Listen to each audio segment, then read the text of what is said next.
شرم آنی چاہیے مسلمان مورخین کو کہ یہودیوں کو پتہ چل گیا تھا کہ ہاشم کی پیشانی میں نور ہے۔ کیا بات ہے۔ اور حضرت ہاشم کے لیے مسلمان تاریخ یہ کہہ رہی ہے مسلمان نہیں تھے، عبد المطلب مسلمان نہیں تھے، عبداللہ مسلمان نہیں تھے، حضرت آمنہ مسلمان نہیں تھی، حضرت ابو طالب مسلمان نہیں تھے۔ ان کو اس لیے مسلمان نہیں لکھا گیا کہ جنہوں نے ان تمام کو ٹارگٹ کیا ہوا تھا اور یہ نبی کے سامنے دیوار بن کے کھڑے ہیں۔ حضرت عبد المطلب اصل نام شیبۃ الحمد، یہ نام کنیت ہے عبد المطلب۔ یہ کیوں مشہور کیا گیا؟ اصل نام بتائیں گے تو کافر نہیں لکھ سکیں گے، کیونکہ اصل نام ہے شیبۃ الحمد۔ شیبہ عربی زبان میں کہتے ہیں جس کی پیشانی کے اوپر سفید بال بچپن سے ہو اور وہ بزرگی کی علامت ہو، اور وہ ایسا بزرگ ہو جو صرف خدا کی تسبیح کرتا ہو۔ باپ نے نام عبد المطلب تو نہیں رکھا تھا، یہ تو ان کا چچا مطلب تھے جو ان کو لے کے آ رہے تھے، اور جب لے کے آ رہے تھے تو یہ بچے تھے، ان کو اونٹ کے آگے بٹھایا ہوا۔ جب مکہ میں پہنچے ہیں تو مکہ کے لوگوں نے پوچھا یہ بچہ کون ہے؟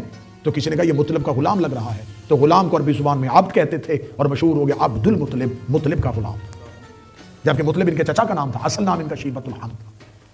اب حضرت عبد المطلب پیشانی میں نور اور سامنے کھڑے، پھر سالت ماں کے والد حضرت عبداللہ، ان کی پیشانی میں نبی کا نور ہے۔ آج تک تاریخ اسلام خاموش ہے کہ حضرت عبداللہ کی موت کیسے ہوئی تھی۔ کہا جاتا ہے حضرت عبداللہ جو ہیں وہ تجارت کی غرض سے شام گئے ہوئے تھے اور واپس پلٹتے ہوئے ان کی رستے میں طبیعت خراب ہو گئی اور مکہ کے اطراف میں اپنے ننہال قبیلے میں آ کے انہوں نے قیام کیا اور وہیں ان کی موت ہو گئی۔ نہیں، حضرت عبداللہ کو بھی شہید کیا گیا، رسول کے والد کو یہودیوں کی طرف سے شہید کیا گیا تاکہ نبی کا نور زمین پہ نہ آ سکے۔ نبی کی والدہ حضرت آمنہ پہ قاتلانہ حملے ہو گئے، بار بار انہیں قتل کرنے کی کوشش کی جاتی رہی، یہودی عورتیں مکہ میں آ کے حضرت آمنہ کا تعاقب کرتی رہی۔ یہی وجہ ہے کہ اللہ نے عبد المطلب کے بعد جس کو سب سے مضبوط دیوار بنا کے نبی کے آگے کھڑا کیا وہ علی کا باپ۔ کیا بات ہے، کیا بات ہے۔